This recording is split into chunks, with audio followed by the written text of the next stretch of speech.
welcome back to my channel Poonam Aswal Classes. So today's in this video we are discussing the question answer of chapter on killing a tree. Okay, now first question is, can a simple jab of the knife kill a tree? Why not? क्या एक झटके से हम किसी tree को या किसी पेड़ को मार सकते हैं? सिर्फ एक ही झटके से कोई पेड़ खत्म हो जाएगा? तो answer is no. Simply stabbing a tree with a knife will not kill it. अगर हम सिर्फ एक ही झटके से किसी नाइफ से हम एक ही बार में ट्री को मारे तो वो किल नहीं होगा. कौन? Tree. The tree is very strong. It has become a thick and short over the year. जो पेड़ होता है वो बहुत ज़्यादा क्या होता है? स्ट्रॉन्ग होता है और वो बहुत ज़्यादा थिक होता है और शॉर्ट मतलब थोड़े ही समय में वो बहुत बड़ा सा पेड़ बन जाता है. तो हम सिर्फ एक ही प्रहार से अगर हम पेड़ को काट देंगे तो ऐसा तो नहीं हो सकता. और this is a spelling of jab और जो कि जॉब लिख दिया गया है, तो प्लीज़ आप इसको करेक्शन कर लीजिएगा. यहाँ पे है jab, not job. Okay, now second question is, how has the tree grown on its full size? List the words suggested of its life. Tree यानी जो पेड़ होता है वो फुल साइज में कैसे ग्रो हुआ और कुछ ऐसे वर्ड्स बताने हैं जो कि पोयम में कहा गया है कि वो प्रूफ करता है. क्या प्रूफ करता है? कि पेड़ कैसे बड़ा हुआ है, उसका साइज कैसे इंक्रीज हुआ है. Answer is the tree has grown to its full size over many years.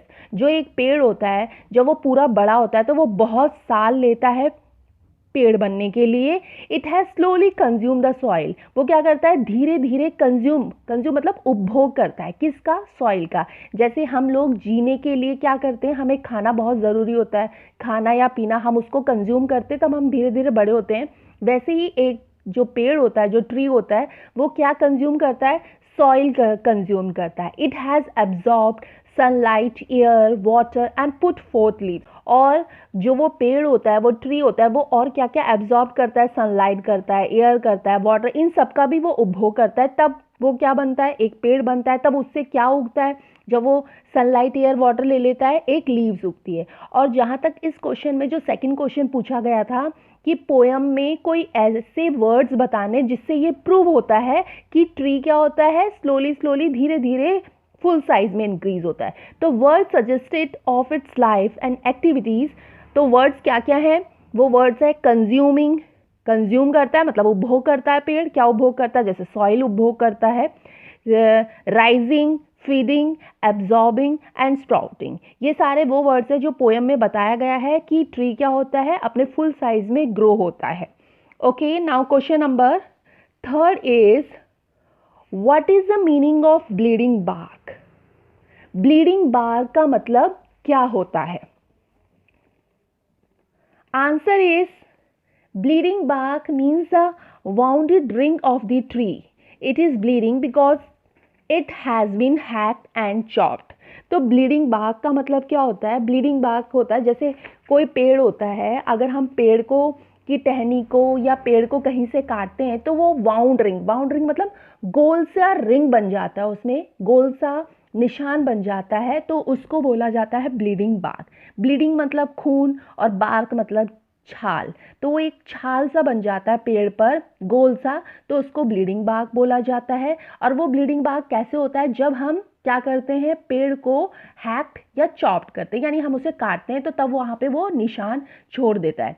तो इस क्वेश्चन का जो सेकंड पार्ट है उसका आंसर था व्हाट मेक्स इट ब्लीड का आंसर था कि it bleeding because it has been hacked and chopped. तो इसमें सेकंड क्वेश्चन नहीं लिखा गया है, तो प्लीज़ आप उसको सेकंड क्वेश्चन लिख लेना. वो क्वेश्चन बाग के बाद ही आएगा और बाग के बाद आएगा कि what makes it bleed question mark. तो ये पूरा क्वेश्चन है. Now question number 4 is, the poet says no in the beginning of the third stanza. What does he mean by this? Poet ने थर्ड स्टैंजा में no कहा है. उस no का मतलब क्या है? Answer is no. The poet means to say that hacking and chopping the tree will not kill it. You will have to do something more than that. Poet ने जो नो शब्द का प्रयोग किया है वो कैसे किया है, वो क्यों किया है? क्योंकि वो कह रहा है कि अगर खाली तुम एक ट्री को हैकिंग एंड चॉपिंग करोगे तो उससे जो पेड़ होता है, जो ट्री होता है, वो किल नहीं होगा, वो मरेगा नहीं. अगर आपको पेड़ को मारना है तो आपको किसी और ढंग से मारना पड़ेगा. बट ये खाली एक पोयम में कहा गया है. और हालांकि हमें अपनी लाइफ में क्या करना चाहिए, इन्वायरमेंट के लिए हमें अपने लिए पेड़ों को और ज़्यादा उगाना चाहिए. Now question number 5 is what is the meaning of anchoring earth and earth cave. यानी एंकरिंग अर्थ का और अर्थ केव का मीनिंग क्या है? Answer is anchoring earth means that the earth support the tree root. यानी एंकरिंग अर्थ का मतलब होता है कि अर्थ क्या करता है, ट्री को सपोर्ट करता है. तभी तो पेड़ क्या होता है, खड़ा रहता है, हमें छांव देता है. ये होता है एंकरिंग अर्थ का मतलब. और अर्थ केव का मतलब क्या होता है? अर्थ केव refers to the pit in the earth where the roots of the tree bind it firmly to the earth. और अर्थ केव का मतलब है कि ट्री की रूट जहाँ गई है वो उसको पकड़ के रखती है. क्या, कहाँ पकड़ के रखती है? जैसे पेड़ होता है, पेड़ के नीचे क्या होता है, गड्ढा सा होगा, तो वहाँ पे उसकी क्या चली जाएगी, ट्री की रूट्स चली जाएगी. तो वो रूट्स को क्या कर लेगा, जकड़ लेगा. तो उसको बोला गया है अर्थ केव. किसमें? इस पोयम में. Now, question number 6 is what does he mean by the strength of the tree exposed? मतलब strength of the tree exposed का क्या मतलब है?